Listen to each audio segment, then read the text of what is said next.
The rain in Seattle never announces itself. It just arrives, soft and persistent, like a memory you can't shake. I stood at the back door of Rose's Bakery, trash bag in hand. The day's unsold pastries heavy inside, croissants gone slightly stale. Muffins with cracked tops, to thick slices of chocolate cake that were only 12 hours old. Policy was ironclad. Nothing over 12 hours could be sold. Fresh or nothing, Mrs. Rose always said. I lifted the bag toward the dumpster when a small voice stopped me cold. "Sir, do you have any expired cake?" I turned. A girl stood at the mouth of the alley. 8, maybe. Dirty pink t-shirt, jeans too big, hair tangled like it hadn't seen a brush in weeks. But her eyes bright brown, sharp, alive, cut through the dim light like headlights. "What?" I asked. "Expired cake. Or bread. Anything you're throwing away." I looked at the bag. Inside were those two perfect slices of chocolate cake. Still moist. Still rich, just. "Expired by policy." "Yeah," I said. "Hold on." I set the bag down, opened it, pulled out the slices, grabbed a clean plastic container from inside the door, tucked the cake in, and handed it to her. "They're from today. Still good." Her face lit up like I'd given her gold. "Thank you. What's your name?" "Nia." "I'm Nolan. You okay?" "Where are your parents?" "They're waiting. Quick. Rehearsed. I have to go." "Thank you." She ran. Down the alley, around the corner, gone. I stood there with an empty trash bag, wondering what the hell just happened. She came back the next night. 8 p.m. sharp. I had 2 slices of lemon cake ready. "You came back," I said. "Any expired cake?" "Saved you some. Here." She took the container carefully, like it might break. "Nia, where do you live?" "Nearby." "Your parents know you're out here?" "Yes." "Are they?" "Okay, we're fine. Thank you for the cake." As she ran for 3 weeks, it was the same. Every night at 8. Always polite. Always, "Do you have any expired cake?" I stopped tossing the good stuff. Started saving the best for her. "What's your last name?" "Can't tell you." "You go to school?" "No." "Why not?" "Just don't." "Can I have the cake?" "Always to pieces. One for you, one for someone else." "My little brother, Jude, he's 5. He loves cake." "What about your parents?" "They're not hungry." That answer twisted my gut. But I didn't push. I was afraid if I pushed her hard, she'd stop coming. And for reasons I didn't fully understand, I needed her to keep coming. Maybe because my life was empty. Maybe because helping her felt like the first meaningful thing I'd done in years. For weeks in. Nia was thinner, cheeks hollow, eyes tired. One night she stumbled reaching for the container. I caught her arm.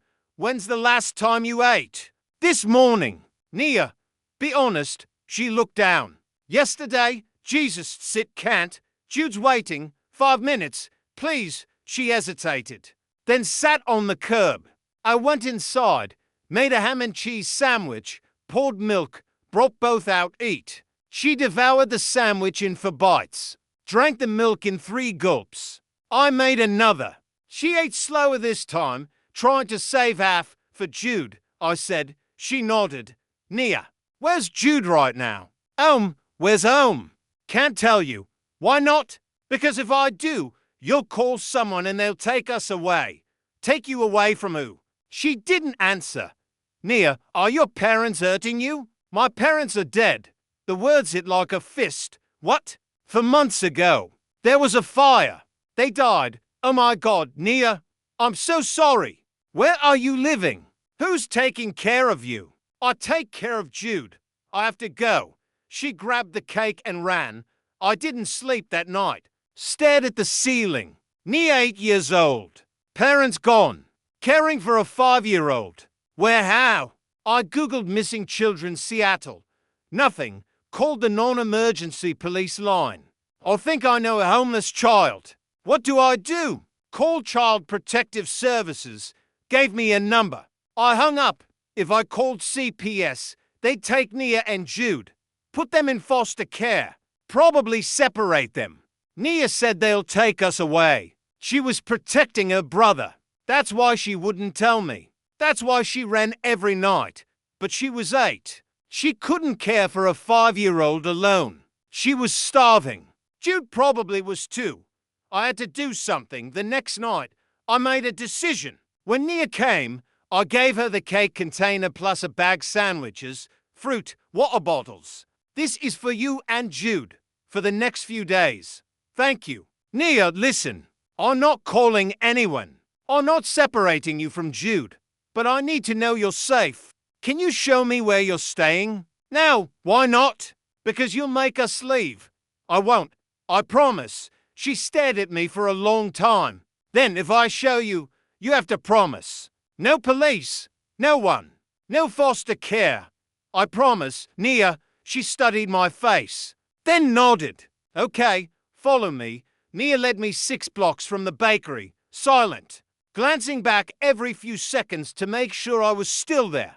We ended up in an abandoned parking lot behind a shuttered grocery store. Overgrown weeds, cracked asphalt. In the far corner, a rusted sedan. No wheels, windows cracked. Clearly unmoved for years. Nia opened the back door. Inside. A little boy curled on the seat, wrapped in a dirty blanket. Asleep, Jude, tiny, so small for 5. Face pale, breathing shallow. He's sick, Nia whispered. For a while. What's wrong? I don't know.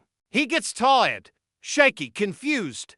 But when I give him cake, he feels better for a bit. My chest tightened. Nia, how long have you been living here? 2 months. We were in foster care before, but they said they'd send Jude to a different family. So we ran. You've been in this car for 2 months. She nodded. It's not so bad in summer, but nights are getting colder. I looked at the car. Broken windows. Thin blanket. A sick 5-year-old. Nia, you can't stay here. We don't have anywhere else. Yes, you do. With me, she stared. What, my apartment? It's small, but it's warm. Has food. A real bed. You and Jude can stay until we figure something out. You won't call the police? No. Promise. Or foster care. No. Why would you do that? Because you're 8 and you shouldn't live in a car. Tears filled her eyes. If they take Jude from me, I'll die. No one's taking him. I won't let them. I carried Jude to my car. He barely stirred, mumbled something, fell back asleep. Nia sat in the back, holding his hand. At the apartment, I laid Jude on the couch. He was burning up. When did he get sick? I asked. He's always sick, Nia said. For months. Gets weak, shaky, always thirsty. Does he eat?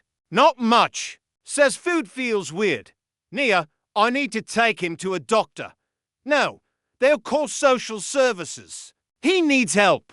Look at him. She looked at Jude. Pale, sweaty, shallow breaths. If you take him, will they take him from me? I won't let them. Promise. She was quiet a long time. Then whispered, okay. I took Jude to the at 11 p.m. Told them I was his uncle. Parents deceased. Temporary guardian. Not true, but close enough. They ran tests. Lots of tests. Nia sat beside me in the waiting room, clutching my hand.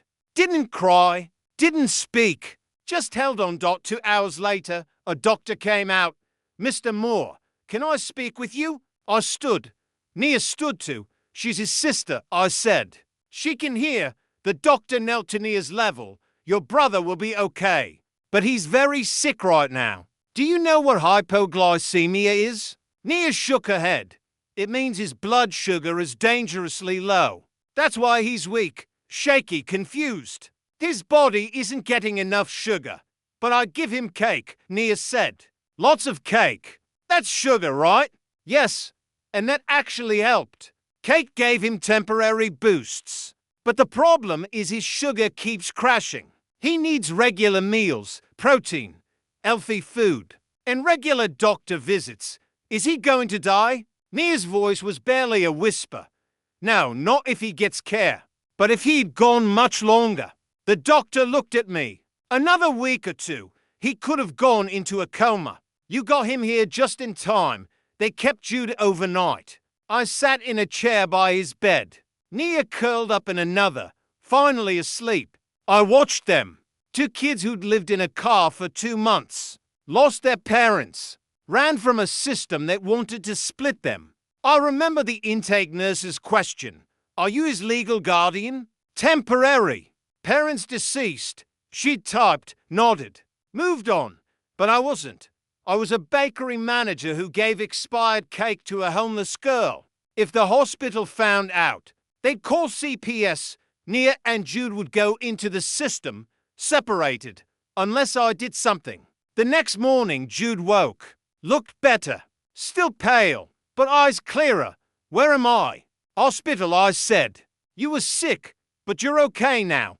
He saw Nia asleep. "Nia, she's fine. Just tired."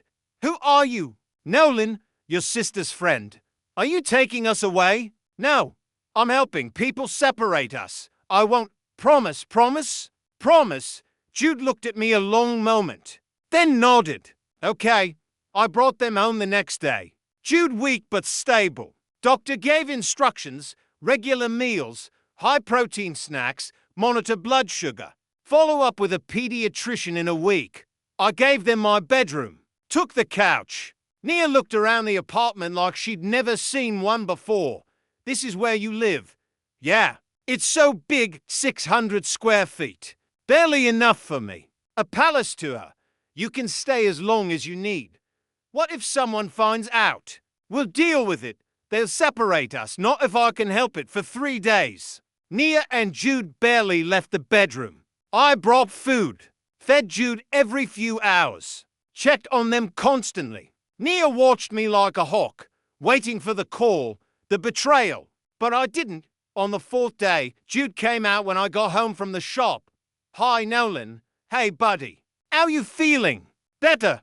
Can I watch TV?" "Sure." He curled up on the couch, watched cartoons, laughed for the first time. Nia stood in the doorway watching. "Thank you," she said quietly. "Don't have to thank."